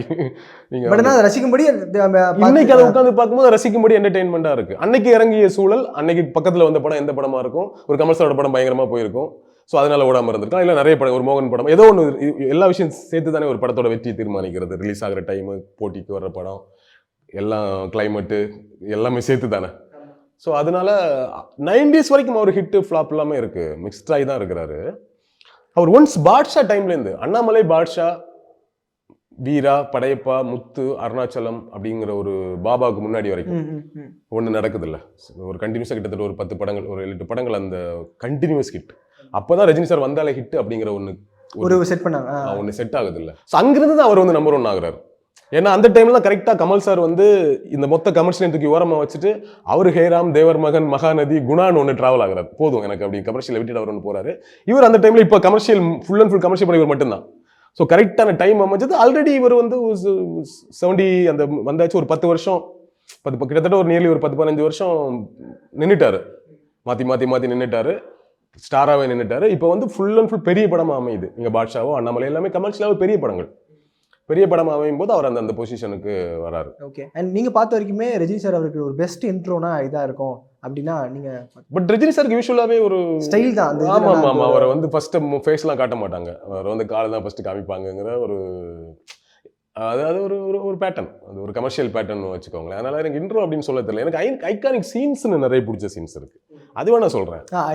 எனக்கு படையப்பால் அந்த காட்சி எல்லாருமே உலகத்துக்கே பிடிக்கும்ல, அந்த ஊஞ்சல். ஆமா, எனக்கு அந்த சீனை வந்து அது ரொம்ப சிம்பிளான சீன் கிடையாது. ஆக்சுவலி அவர் ஏதோ ஸ்டைல் பண்றாரு நினைப்போம், நீங்க அது கிடையாது. அதுல பெரிய கொரிய இருக்கும். ஆக்சுவலி வருவாரு, எதுவுமே சேர்ஸ் எதுவுமே இருக்காது, ஒரே ஒரு சேர் இருக்கும். ரமேஷ் வந்து உட்காந்துருவாங்க, கால் மேலே கால் போட்டிருப்பாங்க. அப்படி பார்ப்பாரு, அப்படி இடுப்பில் கை வச்சுட்டு அப்படியே நடந்து வருவார் மெதுவாக. அப்படி அங்கேருந்து மியூசிக் மெதுவாக ஆரம்பிக்கும். அப்படி மெதுவாக இப்படி நடந்து இப்படி வந்து இப்படி திரும்பிட்டு அப்படி இதை தூக்கி போட்டு ஊஞ்சல் எடுப்பார். அங்கேருந்து மியூசிக் ஃபாஸ்ட்டாக ஆரம்பிக்கும். ஊஞ்சல் விழுந்து அப்படி வேகமாக அப்படி நடந்து வந்து அப்படி சுற்றி இப்படி வந்து அப்படி ஜம்மா இப்படி உட்காந்துட்டு கால் மேலே காலை தூக்கி போட்டு கை இப்படி போயிட்டு இந்த இது இப்படி போயிட்டு ஒரு ரிதம் இருக்கும் அதில். சும்மா எடுத்து ஸ்டைல் பண்ணுறோன்னு சொல்லிட்டு போட்டு வேகமாக நடந்து வந்து எல்லாம் உட்காந்தாலும் அது வேலைக்கு ஆகாது. அதில் ஒரு ரிதம் இருக்கு பாருங்க. அப்படி மெதுவாக சக் நடந்து வந்து அப்படி ஊஞ்சலை தூக்கி போட்டு அப்படி வேகமாக நடந்து வந்து அப்படி உட்காந்து காலை அப்படி தூக்கி போட்டு கை இப்படி வந்து இப்படி உட்காந்துருவார். அப்போதான் அவங்க சொல்லுவார், மின்சார கண்ணா வயசானாலும் அழகும் ஸ்டைல் மாறலங்கிறது ஒன்று இருக்குல்ல, இப்படி பண்ணாதான் அப்படி சொல்ல முடியும். ஸ்டைல் பண்ணணுங்கிறதுக்காக ஏதோ ஒன்று பண்ணுறது இல்லை, நிறைய பேர் பண்ணுவாங்க அந்த மாதிரி. இவருக்கு இயல்பாகவே ஒன்று இருக்கு. அது வெறுமனே டைரக்டர் மட்டும் சொன்னால் அது வந்துடாது. இவரோட இன்புட்ஸ் அதில் நிறைய இருக்கும். இந்த மாதிரி நிறைய காட்சிகள் சொல்லலாம். அது நம்ம வெறுமனே அப்படி ஊஞ்சல் தூக்கி போட்டார் சீன் இல்லை. ஏன் அந்த சீன் நம்ம ரசிச்சோன்னா அதில் ஒரு அழகான ஒரு கொரிய மாதிரி இருக்கும். அது இப்படி கம்போஸ் பண்ணிருக்காங்க. அது ஒரு அழகாக கம்போஸ் பண்ணியிருப்பாங்க அந்த காட்சி. நீங்கள் இப்போ திருப்பி பார்த்தீங்கன்னா உங்களுக்கு தெரியும். ஸோ அது மாதிரி காட்சி ரொம்ப சிம்பிளான காட்சி, நிறைய பேர் கவனிச்சிக்க மாட்டாங்க. மன்னன் படத்தில் ஒரு பெரிய பிஸ்னஸ் மீட்டுக்கு வந்து இவர் கூலிக்காரர்ல, இவருக்கு பெருசாக இங்கிலீஷ்லாம் பேச தெரியாதுன்னு சொல்லிட்டு ஒய்ஃப் விஜயசாந்தி வந்து விட்டு போயிடுவாங்க. இவர் அங்கே நடுவில் வந்து இங்கிலீஷ்லாம் பேசிடுவார். அதெல்லாம் இங்கிலீஷ்லாம் பேசிட்டு கைத்தட்டலாம் வாங்கிடுவார். அதெல்லாம் விஷயமே கிடையாது. அது முடிச்சுட்டு வந்துட்டு அப்படி விஜயசாந்தியை தோல் மேலே கை போட்டு கூப்பிட்டு போயிட்டு நிப்பாடி வச்சுட்டு ஒரு பியானோ இருக்கும், இப்படி சிகரெட் எடுப்பார், அப்படி தூக்கி போடுவார். போட்டுட்டு அப்படி லெஃப்ட் ஹேண்ட்ல கட்டு குயிலு மனசுக்குள்ளன்னு வாசிப்பாரு. அப்படி ஃபேஸ் அது செமையா இருக்கும். அது சிகரெட் போடுறதெல்லாம் நமக்கு பெருசா அதை குளோரிஃபை பண்ணக்கூடாதுன்னா கூட ரொம்ப அற்புதமா பண்ணியிருப்பாரு. அப்படி போடுவார், அப்படி வந்து நிற்கும், ஒரு பத்த வைப்பாரு, அப்படி ஒரு லெஃப்ட் ஹேண்ட்லேயே வாசிட்டு இருப்பாரு. இப்படி க்ளோஸ் தான் இருக்கும், வாசிப்பாரு. செமையா இருக்கும். நீங்க அந்த சீனை பாருங்களேன். இந்த மாதிரி அவரோட ஸ்டைல்லையுமே நமக்கு யூஸ்வலா அவர் வந்து இப்படி திரும்ப அந்த ஸ்டைலுக்கெல்லாம் நான் ரசிகன் கிடையாது. அவர் ஸ்டைல்லே ஒன்று பண்ணுவார். நம்ம யோசிக்கிறதை தாண்டி அவர் அதில் ஒன்று அழகா அந்த ஸ்டைலுக்குள்ள ஒரு அழகு இருக்கும். அந்த மாதிரி அவர் பண்ண விஷயங்கள் எனக்கு ரொம்ப பிடிக்கும். ஓகே. அண்ட் நிறைய ஒன்று சொல்லுவாங்க பார்த்தீங்கன்னா, சினிமாவில் வந்த காசு சினிமாலே நிறைய பேர் இன்வெஸ்ட் பண்ணணுவாங்க. அதில் கமல் சார் வந்து நிறைய பண்ணியிருக்காரு அந்த மாதிரி. அண்ட் இவர் அந்த மாதிரி ட்ரை பண்ண போய் வள்ளி அப்படின்ற ஒரு படம் வந்து பெருசாக அவர் ட்ரை பண்ணார், ப்ரொடியூஸ் பண்ணார், கதை அவருது தான் அப்படின்ற மாதிரி. அண்ட் இன்னொன்று பாபா அதே மாதிரி பண்ணார், அது ஒர்க் அவுட் ஆகலை, கொஞ்சம் ட்ராப் ஆச்சு, அதுக்கப்புறம் ப்ரொடியூஸ் பண்ணுறதே விட்டுட்டார். ஸோ இந்த மாதிரி இருக்கும்போது பாபான்றது மிகப்பெரிய ஒரு மைல் ஸ்டோனாக பார்க்கப்படுது. அவர் சுரேஷ் கிருஷ்ணா அவரை வச்சு நம்ம பண்ணலாம் அப்படின்றது கொஞ்சம் மிஸ் ஆகி போயிடுச்சு. அதுக்கப்புறம் படங்கள் வருமானு பார்த்தா கட் பண்ணி சிவாஜி வரைக்கும் சந்திரமுகி வரைக்கும் அவருக்கு தான் ஒரு கம்பேக்காக படம் அமைச்சது. ஸோ இது எப்படி சார் பார்க்குறீங்க? ஆமாம், அவருக்கு மேபி அந்த வள்ளி படம் ஓடி இருந்தால் நிறைய படங்கள் ப்ரொடியூஸ் பண்ணியிருக்கிறதுக்கு சான்சஸ் இருந்திருக்கு. வள்ளி படம் ஓடலை, ஸோ அதனால் அவர் ப்ரொடியூஸ் பண்ணுறதை குறைச்சிக்கிட்டாருன்னு நம்ம புரிஞ்சுக்கலாம். இன்னொன்று, அவர் கொஞ்சம் சிக்கனமான ஆள் தான். ஓகே. கொஞ்சம் கமல் மாதிரி ஆள் கிடையாது. அவர் காசு விஷயத்தில் ரொம்ப கொஞ்சம் கான்சியஸான பர்சன் தான் அவர். ஒரு வாட்டி எப்படி நான் புரிஞ்சுக்கிறேன்னா, கமல் சார் ஒரு இன்டர்வியூவில் சொன்னார், 2 பேரும் சேர்ந்து முன்னாடி ஒரு 10-15 வருஷத்துக்கு முன்னாடி 2 பேரும் சேர்ந்து நடிக்கலாமே, திரும்ப ஒன்று அடிக்கடி டாக் வந்துட்டே இருக்கும். சேர்ந்து நடிக்கலாம், கண்டிப்பாக பெரிய வியாபாரம் 2 பேரும் சேர்ந்து நடிக்கும்போது பெரிய பொருட்செலவு தேவைப்படும். ஸோ அப்போ அவ்வளோ பொருட்செலவு போட்டு 2 பேரோட சம்பளமே பெருசு, அவ்வளோ காசை போட்டு இன்னைக்கு இந்த சூழல் அன்னைக்கு கிடையாது இல்லை. அப்போ அவ்வளோ ஒரு வருமானம் வருமா, கலெக்ஷன் வருமாங்கிறதெல்லாம் யோசிக்கணும். ஸோ 2 பேரும் படத்தை எடுத்துட்டா கூட யார் ப்ரொடியூஸ் பண்ணுறது அப்படிங்கிற ஒரு சிக்கல் இருக்குது. நாம தான் ப்ரொடியூஸ் பண்ணணும், ஏன்னா அவர் கொஞ்சம் சிக்கனமான ஆள், அவர் ப்ரொடியூஸ் பண்ணக்கூடாது, நான் தான் ப்ரொடியூஸ் பண்ண வேண்டியது இருக்கும் அப்படின்னாரு. அப்படி சொன்னார் பேச்சில் அவர் கொஞ்சம் சிக்கனமான ஆள். அப்போ சிக்கனமான ஆள் ப்ரொடியூஸ் பண்ணால் எப்படி இருக்கும்? பட்ஜெட்ல கஷ்டமா இருக்கும்ல, அதனால வேற வழியில நான் தான் ப்ரொடியூஸ் பண்ணாங்கிற மாதிரி ஒரு துணியில ஒன்று சொன்னாரு. பெருசா என்ன சொல்லுவாங்கன்னா, ரஜினி சார் வந்து இந்த இப்போ ஒரு நிவாரண நிதியெல்லாம் கொடுக்கும்போது இப்போவுமே ஹை அமௌண்ட் அவர் தான் கொடுப்பாரு. முன்னாடியிலேருந்து இப்போ சுனாமி வருது, இந்த மாதிரி என்ன நிவாரண நிதி வந்தாலும் அப்போ அடிக்கடி கொடுப்பாரு. 10 லட்சம் 5 லட்சம் மாதிரி அனௌன்ஸ் பண்ணும்போது மற்ற நடிகர்கள்லாம் கொடுக்கறத விட அவர் அதிகமாக கொடுப்பாரு. ஆமாம், அது என்னவோ பேசி வச்சு பண்ணுவாங்களா என்னவோ தெரியாது. ரஜினி கமல் ஒரே தொகை அறிவிப்பாங்க. எல்லாருமே 2 லட்சம் 1 லட்சம் சொல்லும்போது கமல்ஹாசனும் ரஜினி அவர்களும் ஆளுக்கு 10 லட்சம் கொடுத்தாங்க தான் நியூஸே வரும். ஒரே தொகை அறிவிப்பாங்க. ஆமாம், பேசிப்பாங்க, எனக்கு எவ்வளோ கொடுக்குறேன்னு பேசிப்பாங்கன்னு நினைக்கிறேன், என்னவோ தெரியல. ஸோ அப்படியெல்லாம் இருக்கும்போது ரஜினி ரொம்ப தாராளமான ஆளுங்கிற மாதிரி ஒரு இமேஜ் இருக்கும். பட் அப்படி கிடையாது. அவர் பர்சனலி ரொம்ப மணி விஷயத்தில் ரொம்ப கான்சியஸான சிக்கனமான ஆளு தான். அதனால கூட ஒரு சென்ஸாக இருக்கு. ஏன் அப்படி சொல்கிறேன்னா, கோச்சடையான் படம் ஹிட் ஆகலை அப்படிங்கும்போது மேடையில் அவரே பேசிட்டாரு, நான் நிறைய சம்பாதிச்சு வச்சிருக்கேன், நீங்கள் புதுசாக எனக்கு சம்பாதிச்சு வர வேணா, நான் சம்பாதிச்சதை நீங்கள் வந்து காலி பண்ணாமல் இருந்தால் போதுன்னு மேடையிலேயே பேசிட்டாரு. அப்போ அதில் ஒரு கான்சியஸாக இருக்கார். ஸோ மணி வந்து அப்படி போயிடக்கூடாது, எனக்கு கஷ்டப்பட்டு சம்பாதிச்சிருக்கிறோம், நம்ம ப்ரொடியூஸ் பண்ணுறோங்கிற பேரில் வந்து போயிடக்கூடாதுங்கிற மாதிரி ஒரு சென்ஸோட வேணா ப்ரொடியூஸ் பண்ணாமல் கூட இருந்திருக்கலாம். பல காரணங்கள் இருந்திருக்கும். பாபா அவருக்கு அவர் நம்புற ஒரு விஷயத்தை எடுத்த படம், அது சரியா தப்பாங்கிறது ரெண்டாவது. எனக்கு அந்த படம் மேலே பெரிய விமர்சனம் இருக்குது. ஏன்னா அது ஒரு வகையான பாலிடிக்ஸை ட்ரை பண்ணார் அவர் அந்த படத்தில். அது வேற, அது இப்போ நம்ம பேச வேண்டிய டாபிக் கிடையாது. பட் அவர் அதை நம்பினார். அவர் தன்னை ஒரு ஆன்மீகவாதியாக புரிந்து கொண்டு அவர் நினைச்சு நம்பி எடுத்த படம். ஸோ அந்த படம் ஒர்க் அவுட் ஆகலை. அது கமர்ஷியல் படமும் இல்லாமல் பக்தி படமும் இல்லாமல் அது ஒரு வகையாக மிக்ஸ்டாக இருந்தது. ஸ்க்ரீன் பிளேல கொஞ்சம் பிரச்சனை இருந்தது. ரொம்ப இன்ட்ரெஸ்டிங்கான ஸ்க்ரீன் பிளேவாகவும் இல்லை அது.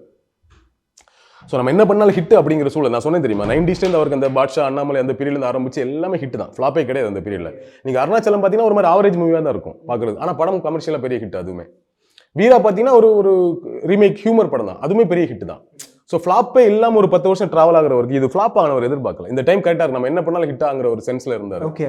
ஸோ அந்த ஃப்ளாப் அவரை ஒரு மாதிரி டிஸ்டர்ப் பண்ணிடுச்சு. அது உண்மை, அது டிஸ்டர்ப் பண்ணிடுச்சு. ஸோ அதுக்கப்புறம் அடுத்த ஹிட்டு வந்து டைரக்டாக சந்திரமுகி தான் அவருக்கு அடுத்தது, இனிமேல் அடுத்தது கொடுத்தா ஹிட் தான் அப்படிங்கிற மாதிரி தெளிவாக இருந்தார். ஸோ வெயிட் பண்ணி ஒரு படத்தை பார்த்து அதை கொடுத்து ஹிட் கொடுத்தது தான். ஸோ அதுக்கப்புறமா தான் அவர் படம் பண்ணுறது அந்த இது குறைஞ்சது. அதில் ஒரு நடுவில் 3 வருஷம் கேப் ஆயிடுச்சு. அதுக்கப்புறமே பார்த்தீங்கன்னா நிறைய படத்துக்கு நடுவில் 2 வருஷம் கேப், ஒரு 2 வருஷம் ஹெல்த் இஷ்யூஸ்னால கொஞ்சம் கேப். ஆமாம், அந்த மாதிரி கேப் அவருக்கு அதுக்கப்புறம் நிறைய கேப் வந்துருச்சு. அந்த கேப் இல்லாமல் தான் இன்னும் நிறைய படங்கள் நமக்கு வந்திருக்கும், இன்னும் ஒரு 10 படம் எக்ஸ்ட்ரா வந்திருக்கும். ஸோ ஃபார்ச்சுனேட்லி ஆர் அன்ஃபார்ச்சுனேட்லி அது வந்து ஒரு கேப் ஆயிடுச்சு. ஆக்சுவலி அந்த கேப் இருந்திருக்கூடாது. ஏன்னா அப்போ ஒரு உச்சத்தில் இருக்க டைம், இன்னும் ஒரு 10 படம் எக்ஸ்ட்ரா பண்ணி இருந்திருக்கலாம், நிறைய வேற பண்ணி இருந்திருக்கலாம். ஸோ மிஸ் ஆயிடுச்சு. அது நம்மளோட நஷ்டம் தான் புரிஞ்சுக்கணும். ஓகே. ஆனால் அந்த கேப்க்கு அப்புறம் தான் அந்த கபாலி அவர் செட் பண்ணுறாரு. அதுதானே ப்ரமோஷன்ஸ் வந்துட்டு ஏர்பிளைனில் வந்துட்டு பயங்கரமாக ஸ்டிக்கர்லாம் ஓட்டிட்டு நிறைய விஷயங்கள் பண்ணாங்க. ஸோ கபாலிலையுமே அதை எதிர்பார்க்கும்போது கொஞ்சம் அந்த கிரே ஷேடில் காமிச்சு, அதாவது அந்த பிளாக் ரொம்ப வயசான மாதிரி கபாலி அப்புறம் காலா இது ரெண்டுமே வந்து வயசான மாதிரி காமிச்சோன்னே எப்படா இது தலைவர் அடிக்காமல் அந்த மாதிரி மாசி கொஞ்சம் இல்லாமல் பார்த்தா பேட்டை அப்படின்ற ஒரு படத்தில் இன்னும் ஒரு 10 வயசு குறைச்சி கார்த்திக் சுப்ராஜ் அவர்கள் காமிச்சார். ஸோ இந்த மாதிரி ஜென்ஜி அந்த ஜென் ஆல்ஃபா இந்த மாதிரி 90s இந்த பீப்புளை வச்சு டைரக்ட் பண்ணுற படங்கள் நடித்து அந்த செட்டு பிடிக்கிறாங்கன்னா, ஸோ அந்த கால் எப்படி எடுத்தார்? இப்போ இந்த டேரக்டர்ஸ்லாம் போதும் நம்ம இந்த டேரக்டர் பிடிப்போம் அப்படின்னு சொல்லி. இல்லை, அவருக்கு அது ஆரம்பத்துலேருந்து இருக்குது. ஓகே, அவர் இப்போ 80s பார்த்தீங்கன்னா ஒரு மஹிந்தன் படங்கள் பண்ணுறாரு, ஒரு பக்கம் கமர்ஷியலாக வந்து எஸ்பி முத்துராமன் படங்கள்லாம் பண்ணுறாரு அப்படின்னா அடுத்த கட்டத்தில் அவர் இமீடியட்டாக போயிடுறாரு. அடுத்தது பிவாசு போயிடுறாரு, சுரேஷ் கிருஷ்ணா போயிடுறாரு. ஓகேவா, அடுத்த இப்போ வந்து பிவாசு படங்கள் சுரேஷ் கிருஷ்ணா படங்கள் ஒரு செட் பண்ணிட்டு இருக்காரு. அடுத்தது பார்த்தீங்கன்னா அடுத்த ஒரு 10 வருஷத்துல கேஸ் ரவிக்குமார் வந்துடுறாரு. கேஸ் ரவிக்குமார் படங்கள் நிறைய பண்றாரு, சுந்தர்சி படம் பண்றாரு. அந்த ட்ராக் அடுத்தது பிடிச்சிறாரு. 10 வருஷத்துக்கு ஒரு வாட்டி அந்த ஜெனரேஷன்ல யார் பெரிய டைரக்டரோ அவங்க கூட டிராவல் ஆகுறாரு, யார் சென்சேஷன் டைரக்டரோ அவங்க கூட டிராவல் ஆகுறாங்க. ஏற்கனவே இன்டர்வியூல பேசிட்டேன், ஆனால் திரும்பவும் சொல்றேன். அதை நிறைய பேர் சொல்றோம்ல, விஜய் வந்து யாரை வச்சு படம் பண்ணா உடனே கூப்பிட்டு அவங்கள வச்சு படம் பண்றாங்கிற மாதிரி அவரை நம்ம ஒரு மாதிரி கிண்டலா நிறைய பேர் சொல்றாங்க. அவர் அப்பவே இதை பண்ணிட்டு தான் இருந்தார். கமல் சார் பண்ண சுரேஷ் கிருஷ்ணா இன்ட்ரோடியூஸ் பண்ணது கமல் சார் தானே, சத்யா மூலியமா. ஆமா, அவருக்கு அந்த இதெல்லாம் கிடையாது. நல்ல படம் யாரு கொடுத்தாலும் தனக்கு வேணும்னு நினைக்கிறாரு. ஸோ அப்படித்தான் நீங்க வந்து ரஜினி சார் கமல் சார் 2 பேரும் அப்படிதான் இருந்தாங்க. அவங்க 2 பேரும் பேசிக்கிட்ட விஷயமே அதுதான். ரஜினி சார் தான் மேடையில் சொல்லியிருக்கிறாரு, எம்ஜிஆர் சிவாஜிக்கு இருந்த பிரச்சனை நமக்கு இருக்கக்கூடாது. நான் பண்ண ப்ரொடக்ஷன் கம்பெனிக்கு நீங்க படம் பண்ணணும், நான் ஒர்க் பண்ண ஆர்டிஸ்ட் கூட நீங்க ஒர்க் பண்ணணும், நான் பண்ண டைரக்டர் கூட நீங்க ஒர்க் பண்ணணுங்கிற மாதிரி நமக்கு வேணும்னு ரஜினி கமல் உட்காந்து பேசியிருக்காங்க. கமல் சார் அப்போ அதை சொல்லியிருக்கிறார். ஸோ அதை நான் கமல் சார் என்ன சொன்னாலும் ஃபாலோ பண்ணுவேன். ஸோ அதையும் கேட்டேன். அதனால தான் நாங்கள் வந்து இவ்வளோ பேர் கூட சேர்ந்து ஒர்க் பண்ண முடியும். ஏன்னா எஸ்பி முத்துராமன் பார்த்தீங்கன்னா ஒரே டைம்ல ரஜினி வச்சு படம் பண்ணுவார், கமல் வச்சு படம் பண்ணுவார். ஸோ அப்படியே வளர்றாங்க. அவர் அங்கேயே ப்ராக்டிஸ் ஆயிட்டாரு. ஓகே, இது ஒரு விமர்சனமாவே ஆகுங்கிறது அவருக்கு தெரியாது. இது ஒரு விமர்சனம் கிடையாது. சொல்ல போனா நல்ல டைரக்டர் யாரை வச்சு படம் பண்ணா என்ன, கரெக்ட், நல்ல ஒரு படம் எடுக்குது அவ்வளவுதான். விஜய் வச்சு படம் பண்ணா என்ன, அஜித்தை வச்சு படம் பண்ணா என்ன, அதை நான் கூப்பிட்டு கேட்கறேன், எனக்கு பிடிச்சி நான் பண்ண போறேங்கிற ஒண்ணு இருக்குல்ல. ஸோ பாருங்க, அப்படி வந்து ஒவ்வொரு வருஷமும் வர்றாரு. அடுத்ததுக்கு ரஞ்சித் கிட்ட வர்றாரு. ரஞ்சித் அவருக்கு எப்பவுமே ஒரு ஆசை இருக்கும், நாயகன் மாதிரி ஒரு படம் பண்ணணுங்கிற அவருக்கு ஒரு ஆசை எப்பவுமே உண்டு. அதோட வெளிப்பாடு தான் கபாலி, காலா ரெண்டுமே. அவருக்கு எப்பவுமே என்னதான் கமர்ஷியலா பெரிய ஸ்டாரா இருந்தா கூட அவர் உள்ளுக்குள்ள சின்னதா அவரே பிளான் பண்ணதான், நான் முன்னாடி சொன்ன மாதிரி அவரே பிளான் பண்ண விஷயம் தான். ஆனாலும் நம்ம தேவர் மகன் மாதிரி ஒரு படம் பண்ணல, நாயகன் மாதிரி ஒரு படம் பண்ணலையே, ஒன்று பண்ணணுமே அப்படின்னு நினைப்பாரு. அதை பண்ணணும், ஆனா அப்படி போயிடக்கூடாது, அதை நம்ம ஸ்டைலுக்குள்ளே பண்ணணுங்கிற மாதிரி ஒன்னு இருப்பாரு அவருக்கு. ஓகே, ஆட்டம் பண்றது அப்படி நினைப்பாரு. ஸோ அதோட இந்த படங்கள் கிட்டத்தட்ட அந்த ஜோன்ல தானே, கபாலியும் காலமே கிட்டத்தட்ட ஒரு நாயகன் ஜோன்ல தான் இருக்கும். 2 படமே இன்னும் ஸ்டைலிஷா இருக்குன்னு வச்சுக்கோங்களேன். ஸோ அந்த 2 படத்தையும் ரொம்ப ஆர்வமா பண்றாரு. அந்த 2 படமே கமர்ஷியலி பெரிய ஹிட். சும்மா பேசிட்டு இருக்காங்க, அது ஃபிளாப் இது ஃபிளாப்ண்டா. அது ஒரு பொய் பிரச்சாரம், ரஞ்சித் அவர்களுக்கு எதிரான பிரச்சாரம். அது கபாலி கமர்ஷியலி சொல்ல வேணாம், வேற லெவல் ஹிட். கபாலி அளவுக்கு கமர்ஷியல் ஹிட்னா அதோட கொஞ்சம் கம்மி தான் காலா. பட் காலா கண்டென்ட்டா பெரிய கண்டென்ட். அது இங்க வந்து ஒரு ஐகான் இல்ல, ரஜினி சார் வந்து இறந்து போறாரு. ஆமா, அந்த ஐடியாலஜி தான் எங்க முக்கியங்கிற மாதிரி ஒரு அற்புதமான கருத்தை சொன்ன படம். அதுல ஆப்டா உட்கார்ந்தாரு, அவ்வளவு சூப்பரா பண்ணியிருந்தாரு. எனக்கு கபாலியோட காலா தான் ரொம்ப பிடிக்கும். எனக்கு பர்சனலி காலா தான் எனக்கு ரொம்ப பிடிக்கும். ஸோ ரஞ்சித் கூட ஒர்க் பண்றாரு. இப்போ அடுத்த கட்டம் பாருங்க, ஜெய்பீம் டைரக்டர் ஞானவேல் கூட ஒர்க் பண்ணிட்டாரு. இப்போ லோகேஷ் கூட பண்ணிட்டு இருக்காரு. வெங்கட் கூப்பிட்டு கதை கேட்கிறாருன்னு சொல்றாங்க. ஸோ இது அவருக்கு காலங்க ஒவ்வொரு 10 வருஷமும் அந்தந்த ஜெனரேஷன்ல யார் சென்சேஷன் டைரக்டரோ கார்த்திக் சுப்ராஜ் கூட பண்ணிட்டாரு. ஸோ நீங்க பாத்தீங்கன்னா எல்லா காலகட்டத்திலையும் அன்னைக்கு இருக்கக்கூடிய சென்சேஷன் டைரக்டரோட ஒரு படம் பண்ணிருப்பாரு. ஆமா, அப்புறம் சிபி சக்கரவர்த்தி கதை கேட்டதா சொன்னாங்க. புரியுதா? ஆமா, நிறைய பேர் எல்லாத்தையும் கதை கேட்டிருப்பாரு. நெல்சன் கூட பண்ணிட்டு, இப்போ நெல்சன் லோகேஷ் கனராஜ் இவங்க தான் இன்னைக்கு ட்ரெண்ட்ல இருக்கிறாங்க. நெல்சன் லோகேஷ் கூட பண்ணியாச்சு. ரஞ்சித் ட்ரெண்ட்ல இருக்கிறாரு, ரஞ்சித் கூட பண்ணியாச்சு. வெற்றிமாறன் மட்டும் தான் மிஸ், அடுத்த பண்ணிடுவார்னு நினைக்கிறேன். மேபி இல்லையா? ஸோ அது அவருக்கு இயல்பாவே ஸ்டார்டிங்லேருந்து அந்த பழக்கம் இருக்கு. அண்ட் இப்போ ஒன்று நம்ம பேசிட்டு இருக்கும்போது கூலி படம் பண்ணிட்டு இருக்காருன்னா, தோ அந்த ஹெல்த் கான்சியஸோட எல்லாமே இருந்தாலுமே அவர் ஏஜ் அவர் வந்து அவருக்கு ஒத்து போனாலும் எல்லாத்தையுமே அவர் மீறி ஆடியன்ஸ் என்டர்டெயின் பண்றதுக்காக அவர் சில விஷயங்கள் பண்ணிட்டு இருக்காரு. இப்போ கூலி எந்த மாதிரி வந்துட்டு இருக்கு அப்படின்றது தான் அப்படி தெரியுமா உங்களுக்கு? வந்து போயிட்டு எனக்கு எப்படி வந்துட்டு இருக்குலாம் தெரியாது. பாக்குறதுக்கு நேற்று 2 ஸ்டில்ஸ் எல்லாம் விட்டாங்க. ஒரு மாதிரி இந்த ஷர்ட்லாம் டெனிம் ஷர்ட்லாம் ஓப்பன் பண்ணி விட்டுட்டு செம்ம ஸ்டைலிஷா இருக்கிறாரு. இல்ல சூப்பரா இருக்கிறாரு. அவ்வளோ 74 வயசு அவருக்கு அப்படிங்கிற மாதிரி இருக்கிறாரு. இன்னொன்னு அது பெரிய ஹெவி மேக்கப்பும் இல்லை, லைட்டா டச்சப் தான் பண்ணியிருக்கிறாங்க. நல்ல ஹேரும் பீடும் விட்டுருக்காரு. செம்ம ஸ்டைலிஷா இருக்காரு. ரொம்ப ஸ்டைலிஷான ஆள். அவருக்கு அதை சும்மா இயல்பா இருந்தாலே ஸ்டைலா தான் இருக்கும். சத்யராஜ் சார் சொல்லுவாரு, அழகழகான நடிகர்கள்லாம் இருக்கிறாங்க, எவ்வளவு அழகான நடிகர்களா இருந்தா கூட தூங்கும்போது ஒரு மாதிரி தூங்கி வலிஞ்சு ஒரு மாதிரி தானே, முகம் ஒரு மாதிரி அஷ்டகுணால தானே இருக்கும் தூங்கும்போது. சில பேர் ஜொல்லாம் விட்டு தூங்குவாங்க, அப்படிதானே இருக்கும். ஆனா தூங்கும்போது ரஜினி ஸ்டைலா தூங்குவார். தூங்கும்போதே அப்படி தூங்குவாரா ஸ்டைலா அப்படின்ட்டு சத்யராஜ் சொல்லுவார். இயல்பாவே ஸ்டைலா தான் இருப்பார். உட்கார்றது சாப்பிட்றது எல்லாத்துலயுமே ஒரு ஸ்டைலிஷ் இருக்கும் அவர்கிட்ட. தூங்கும்போது கூட ஸ்டைலா தூங்குவாருங்கிற மாதிரி ஒன்று இருக்கு. ஸோ அது அவருக்கு இயல்பாவே இருக்குங்கிறதுனால இந்த வயசுலயும் அவர் போயிட்டு அப்படி ஒரு பேண்ட் ஷர்ட் போட்டு ஒரு டிஷர்ட் போட்டு அப்படி நின்னாருன்னா அவர் ஒரு மாதிரி வைபா இருக்கிறார்ல. ஸோ அது பயங்கரமாக ஹெல்ப் பண்ணுது அவருக்கு. கூலி ஆப்வியஸ்லி நீங்க கிட்டத்தட்ட விக்ரம் மாதிரியான ஒரு படமா இருக்கும்னு நினைக்கிறேன். விக்ரம் பேட்டர்ன்ல ஒரு ரஜினி படம். கமல் படம் தான், அதுல ரஜினி இருந்தா எப்படி இருக்குங்கிற மாதிரி இருக்கும் எனக்கு தோணுது. ஏன்னா டைரக்டர் லோகேஷ் ஆச்சே, அவர் கமல் சார் ஒரு படம் பண்ணா என்ன கதை ரெடி பண்ணுவாரு? விக்ரம் ஒன்று பண்ணார்ல, அந்த மாதிரி அதே மாதிரி ஒரு பேட்டர்ல தான் கதை ஆப்வியஸ்லி இருக்க போது. அதுல ரஜினி வந்து உட்கார்ந்தா ரஜினியோட ஸ்டைல் சேரும்போது அந்த கிளாஸ்ல ஒரு மாஸ் ஆட் ஆகும். கமல் சாரோட மாசுங்கிறது வேற. நான் முன்னாடி சொல்லியிருக்கிறேன், அந்த ஜெயிலர் விக்ரம் படத்துல ஜெயிலுக்குள்ள நிறைய காப்பாத்தி ஒரு சீன்ல அப்படி இந்த போர்டு அப்படி சுத்தி விடுவார்ல, ஒரு சுத்து தான். இது ரஜினி இருந்தா 3 சுத்து சுத்துவாரு இருக்குல்ல. ஓகே, கொஞ்சம் வேரி ஆகும், கொஞ்சம் ஆட் ஆகும். ஓகேவா? கமல் சார் கட்டை எப்படி தூக்கி போட்டு இவர் சுத்தி போடுவாரு ரஜினி சார். ஸோ அந்த மாதிரி ஒன்று இருக்குல்ல. ஸோ அது அந்த இப்போ இவரோட ஏரியா, இந்த கேங்ஸ்டர் ஏரியால எல்லாம் இவர் படம் பண்ணும்போது அதுல ரஜினி சார் வந்து பயங்கரமா செட் ஆகும் அவருக்கு. இன்னும் அந்த மாஸ் வந்து வேற மாதிரி மாஸ் அதில் ஆட் ஆகும்போது அந்த அந்த ஃபிளேவர் வேற மாதிரி ஆயிடும். அது ரஜினி படம் மாதிரி தெரிஞ்சிடும். ஆனா பேஸ்ல அது ஒரு கமல் படமா இருக்கும். ஓகே, அப்படி நான் புரிஞ்சுக்கிறேன். ஓகே இல்லையா? ஏன்னா லோகேஷ் எப்பவுமே கமல் சாரோட இன்ஃப்ளூயன்ஸ் எல்லாம் சேர்த்து அப்படிதானே ஒரு படம் பண்ணுவார். அவர் எல்லா படங்கள்லயுமே கமல் சாரோட ஒரு முந்தைய படத்தோட ஒரு பாதிப்பு இருக்கும். ஸோ இந்த படத்துல அப்படி ஒரு பாதிப்பு இருக்கும்.